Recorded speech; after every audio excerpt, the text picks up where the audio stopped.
Well, good morning. We're up in Big Sky Country. It's Sunday morning. That's the Missouri River.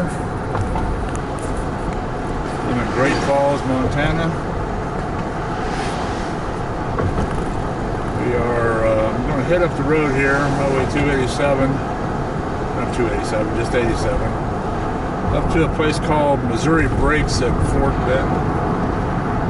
I think there's some history up there. We're going to check that out. And then I'm coming back here. There's a couple, 3 state parks down here. Here in Great Falls, where Lewis and Clark had to get over these falls.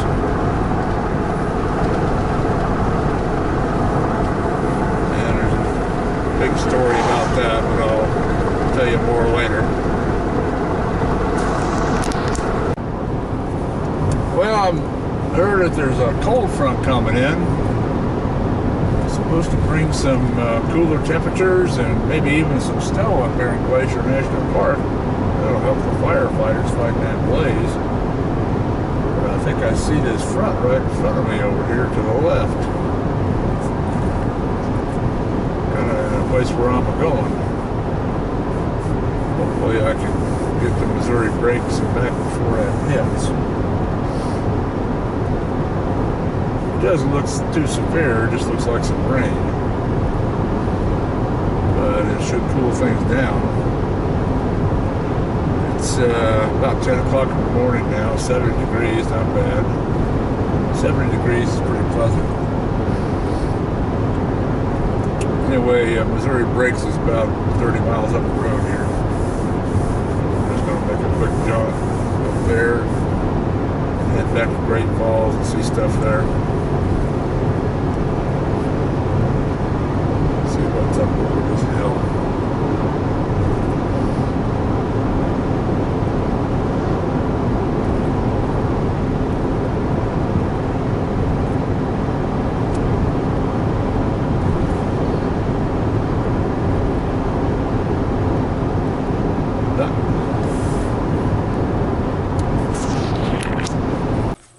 Anyway, as I was saying, Lewis and Clark came through here 210 years ago on June the 11th, 1805. This is the Missouri Breaks area. Going up the Missouri this way toward Great Falls.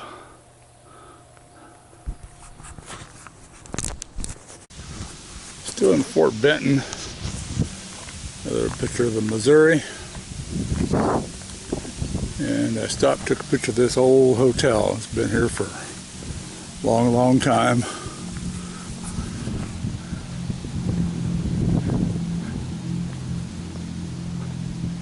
The hotel and restaurant now, Grand Union Hotel, opened in 1882.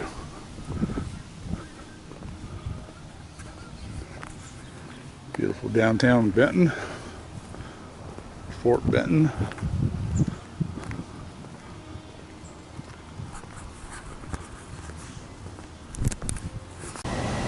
Well, I think I'm about done with Fort Benton. Been here about an hour or so. I was a little underwhelmed with the Missouri Breaks Interpretive Center run by the National Park Service. They seem to be more interested in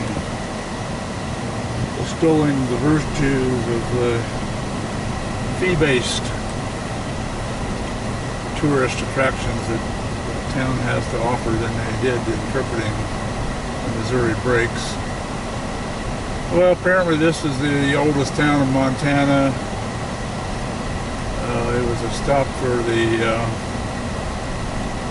river boats, the paddle wheels. And there's an old hotel there, which I thought was really nice looking. But it was time for lunch. I might have gone to lunch there. And there's a nice Lewis and Clark memorial statue here. And an example of one of the old keel boats we used to go up and down the river with. Lewis and Clark, I'm getting, I've read their book.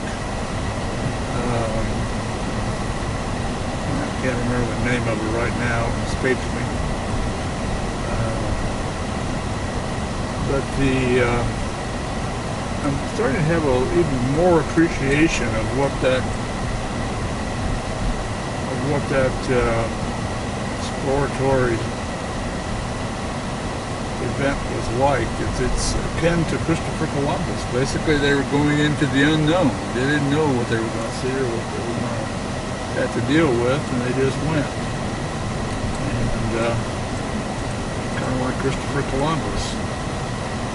And driving up here, I mean, well, for example, there at the Interpretive Center, they were showing how far it was from here to Sioux Falls, Iowa, on the Missouri. It's 1,500 miles, and they went through Sioux Falls. So I don't remember how far it was to St. Louis where they started here, but it was even further. I mean, it's just amazing. And you couldn't leave until the ice melted. So they left probably early spring and got here by June. So that's phenomenal in itself.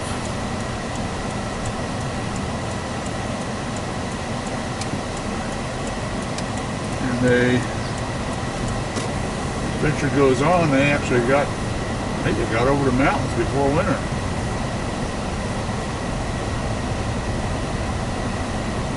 So I mean, the whole trip, it was phenomenal. I can't even imagine what it was like.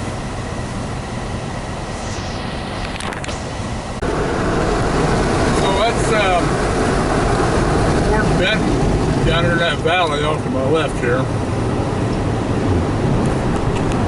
You can kind of see why they built a fort here. It's like a big valley in the Missouri River, sheltered somewhat from some of the winds and whatnot.